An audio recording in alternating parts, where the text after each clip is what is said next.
Shalom Adonai. Estamos juntos, meus prezados alunos, alunas, mais uma aula. Essa já é a nossa quarta aula de evangelismo e missões, tá? Quarta aula de evangelismo e missões. E nós temos uma aula hoje muito importante, significativa, porque queremos tratar de assuntos muito sérios. Vamos tratar assuntos sérios hoje aqui, tá? E até vou dizer mais, assuntos confrontadores, porque vamos confrontar hoje certas questões que precisam ser confrontadas e vamos apresentar a realidade que a igreja ela tem que enfrentar e irá enfrentar e tem que enfrentar e já está enfrentando, tá? No século XXI, que é o século em que nós estamos, que é o período denominado de pós-modernidade, tá? E também são desafios que a igreja tem para cumprir a sua missão na face da terra. E são, além de desafios que a igreja tem para cumprir a sua missão na face da terra, são meios de despertamento, elementos de despertamento para a igreja capacitar-se, preparar-se, formar-se mais, ampliar-se mais, biblicamente, teologicamente e até em outras áreas da ciência, para poder, com argumentos fortes, sólidos, bíblicos, teológicos e até científicos, desconstruir as teses contrárias à fé cristã, que a cada dia aumentam de uma proporção cada vez maior, para poder desconstruir a fé e impedir o crescimento da igreja e até, como mesmo o apóstolo Paulo falou que nos últimos dias aconteceria, esfriar o amor e a fé de muitos, tá? E causar a apostasia também. Então, qual é a realidade pós-moderna? Primeiro, nós estamos vivendo em um momento do ateísmo, tá? Estamos vivendo em um momento do ateísmo, aonde há uma grande proporção de crescimento de ateus, do número de ateus sobre a face da terra. E quando eu falo de ateus, eu falo aqueles que nada creem, que não creem em nada absolutamente. Esse é o verdadeiro ateu, o autêntico ateu, aquele que não crê em nada. Certo? E com isso, junto ao ateísmo, vem o ceticismo, que é aquela pessoa que é cética. Ela crê, mas não crê no espiritual, não crê no sobrenatural. Ela só crê no natural, na ciência, no que é comprovado laboratorialmente, ou seja, no laboratório. Tá?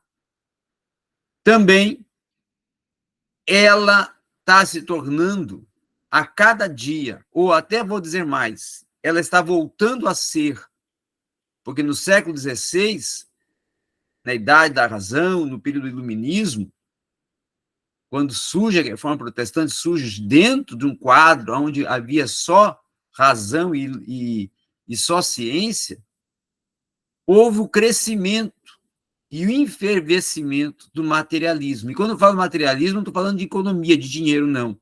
Materialismo no sentido da crença e da ciência e da tese da corrente filosófica que defende a matéria, que defende a criação oriunda na matéria e tudo sendo pautado, fundamentado, desenvolvido, absorvido, ampliado através da matéria.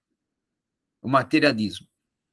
E aí depois vem o satanismo, os templos satânicos, né?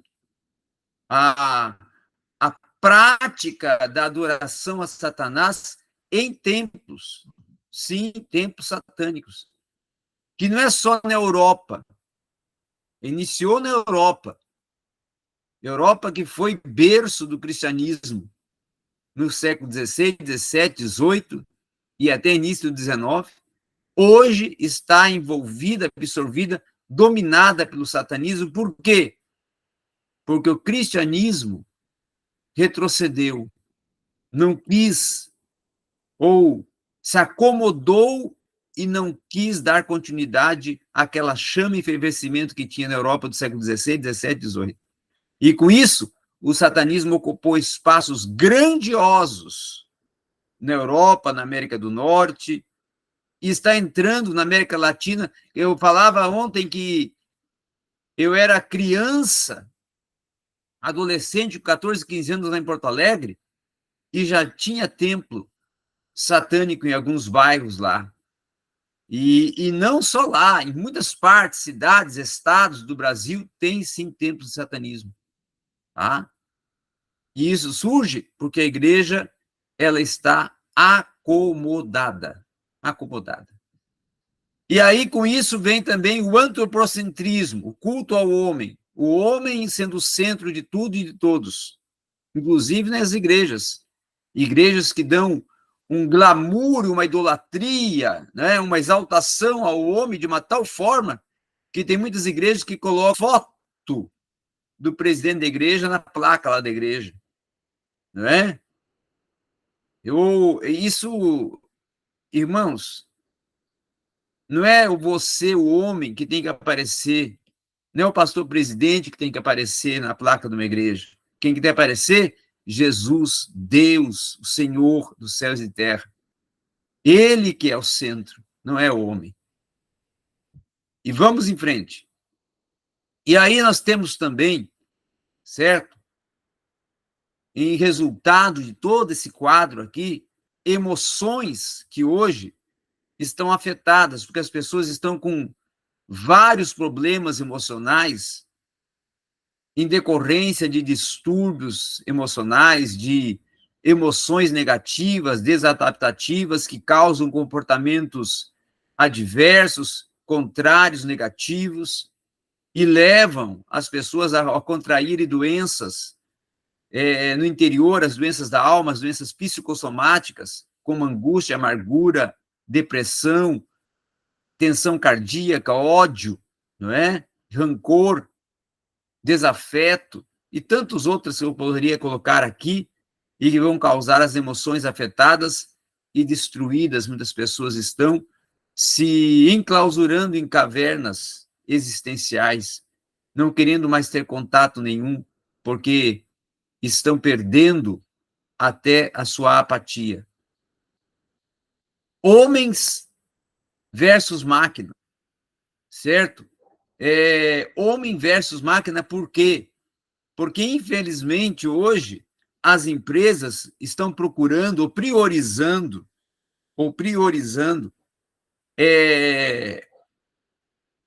substituir a força humana, o trabalho humano, o trabalho praticado por homens, mulheres, por humanos, podemos colocar melhor, por máquinas, porque consideram as máquinas mais eficientes, menos gastos, e neste mundo da informática, da tecnologia, a máquina supera o homem para muitas empresas, indústrias e para o mercado econômico.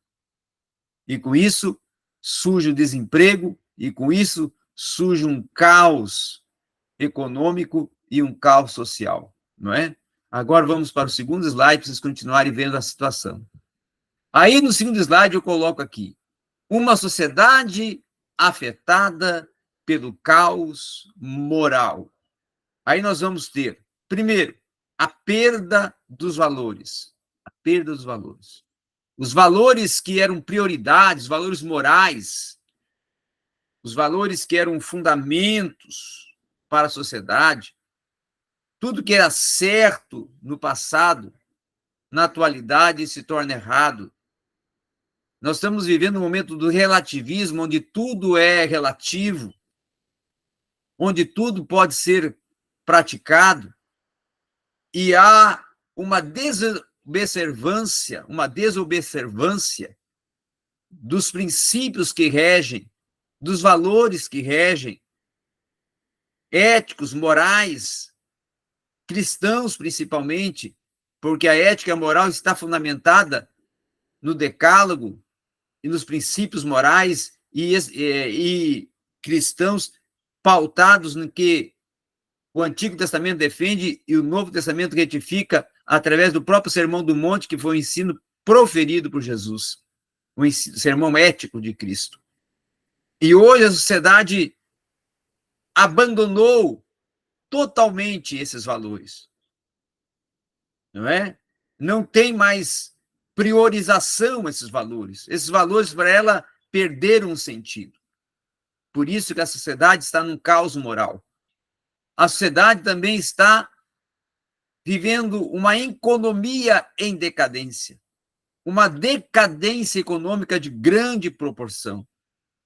As doenças físicas, as doenças psicossomáticas, aumento efervescente, expressivo, solapador de pragas, de vírus, de doenças, muitas dessas até desconhecidas e que quando surgem, a ciência não tem o antídoto para combater o vírus dessas doenças. Aí vem as doenças psicossomáticas, que eu já falei, por causa das emoções afetadas, dos comportamentos descontrolados, das altas tensões e estresses, a insegurança social e emocional que a cada dia toma uma proporção maior dentro da sociedade, está instaurado no vivenciar da sociedade. E com isso vem, com a economia em decadência, vem o quê? A violência. Com a falta de segurança social e emocional, violência. Violência no lar, violência nas escolas, violência nas igrejas, inclusive, porque essa semana mesmo, domingo, em uma igreja no Paraná, um motoqueiro invadiu a igreja na hora do culto, entrou com a moto pelo corredor da igreja, foi lá, esfaqueou um membro e saiu, virou a moto e saiu. Então, isso está ocorrendo, violência dentro das próprias igrejas, violência em toda parte, violência instaurada na sociedade, a falta do amor ao próximo, o desemprego e a fome, não é? Que também é uma realidade. E a mais dura realidade agora vem agora, e essa vai confrontar você. E essa é para nós, é para nós. As igrejas em crise. Por que estão em crise as igrejas? Porque se acomodaram. Porque estão se distanciando do verdadeiro evangelho. Estão se distanciando do ensinamento bíblico. Estão se distanciando do estudo profundo da palavra de Deus. De estudar a sério a palavra de Deus. De ler e refletir e se enquadrar dentro da palavra de Deus.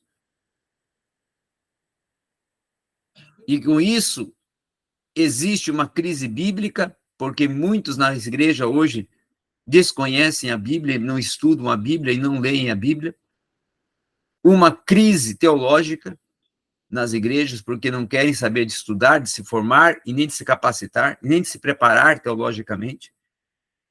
E aí não conseguem resistir às artimanhas contrárias propostas por Satanás através de teses científicas que querem confrontar a fé, que querem confrontar as doutrinas centrais da igreja, porque certamente a igreja, eles encontram ela sem força teológica, argumento teológico e bíblico, que não querem buscar o conhecimento bíblico e teológico para resistir, para confrontar, para desenvolver uma apologética, uma defesa da fé, com base, com fundamento, com estrutura, capaz de desconstruir a todas as teses contrárias à fé cristã. Então é preciso, sim, restaurar a leitura bíblica, restaurar o estudo teológico, restaurar a formação acadêmica e, principalmente, fazer o que Pedro falou, crescer na graça, mas não abandonar o conhecimento, crescer na graça e no conhecimento juntos. Fazer esse equilíbrio. E é preciso também que a igreja ela faça uma restauração moral, porque a igreja está com crise moral. Muitas pessoas, dentro até do próprio altar, em crise moral, em crise existencial, em crise emocional, em crise comportamental. Então, é preciso uma restauração total do quadro em que a igreja se encontra, para que possa voltar a ser sal da terra e luz do mundo, para que possa ser agência de transformação, de mudança de caráter, de conduta para a sociedade, para que possa ser espelho para a sociedade, para que possa ser padrão para a sociedade, para que possa brilhar em meio às trevas, para que possa abstrair esse caos através do fundamento vivo, permanente e sólido do Evangelho. E pregar o Evangelho da cruz, e pregar o Evangelho quadrilátero. O que é o Evangelho quadrilátero? Jesus salva, Jesus é o Rei, Jesus é o Criador, o Rei, o Criador, Jesus é aquele que cura e é aquele que em breve voltará. Essa é a mensagem. E esse não deve ser só também o sermão único, mas deve ter também uma solidificação doutrinária, teológica, bíblica, para poder, sim, saber como defender a fé, saber, sim, resistir a todos os dardos inflamados do inimigo com as teses contrárias, como fez Paulo, como fez Tiago, como fez João. Não nos esqueçamos de João, o grande apologista que foi João, o grande apologista que foi Paulo, o grande apologista que foi Tiago, e venhamos a nos despertar e seguir os passos de Cristo, para verdadeiramente sermos igreja sobre o face da terra. Hoje a aula vai ser sobre a nossa preparação, a nossa construção para podermos enfrentar os desafios para a evangelização num século que está em caos, o século XXI. A aula continua na segunda parte, tendo em vista que a primeira parte, essa primeira, ontem esqueci de gravar, então estou fazendo ela em duas partes. Essa agora concluímos, que é a primeira parte, e a segunda parte também foi gravada ontem e será enviada para vocês. Obrigado a todos.